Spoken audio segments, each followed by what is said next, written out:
Maintaining a community with parents is going to be one of the most valuable tools that an educator can have. To be able to partner with the parents for the good of their student just seems to make sense. However, it could be so intimidating and so scary for both parties. Teachers are scared to talk to parents, and parents are terrified to talk to teachers. But it doesn't have to be that way. And by using technology, we can have an easier time bridging that distance. Uh, it used to be, just parent teacher conferences, and maybe you would meet those parents once or twice throughout the school year. But thanks to technology, we can now send out e-newsletters, we can send out emails, we can incorporate parents by way of Google Calendars, Google Documents.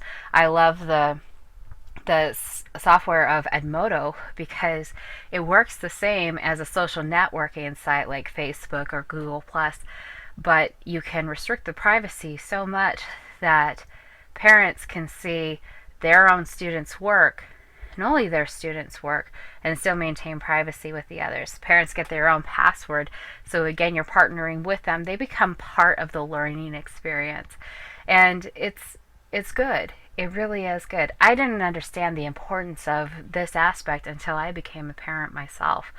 And then, my world of understanding as an educator was really turned upside down.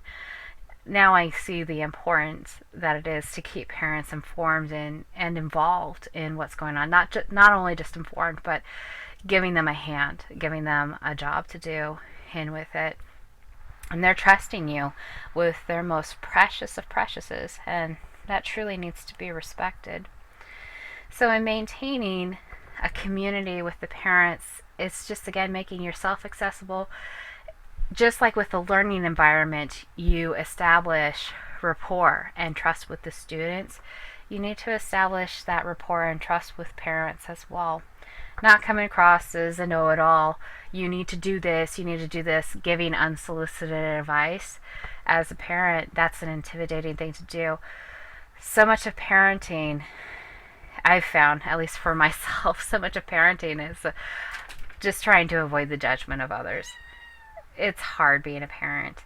As an educator, we should be able to understand where they're coming from a bit more because we're working with their children. They love their children, but they can also be a source of stress and just encouraging both the parent and the student in achieving these goals that we're commissioned with in the world of education. A majority of this journey through these grad school studies was spent outside of the classroom for me.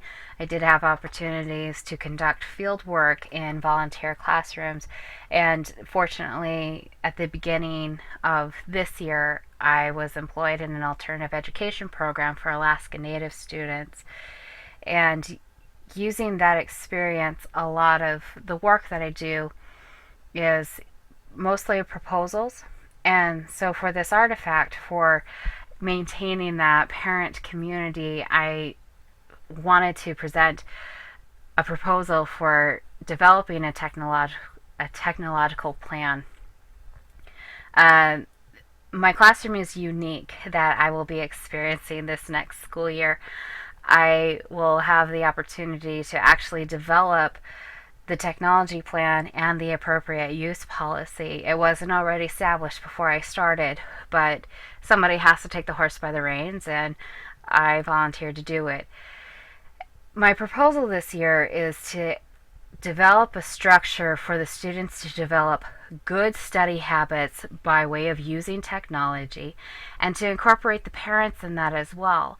Just as I talked about the differences between baby boomers and digital and net genders, excuse me, I want to be able to present an opportunity for everybody to learn from each other.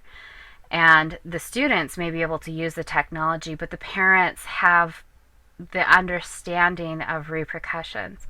So while they may not be familiar with the tech themselves, by incorporating in this, it gives them an opportunity to understand and to become good models for their children.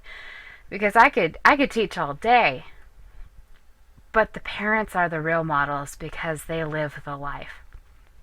And so I really, really want their help in creating something good for their students.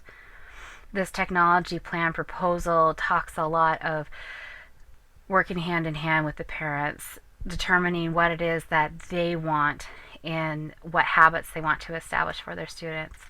The acceptable use policy is within the classroom itself, and this one I really want to have the students understanding what they think again is respectful, what is appropriate.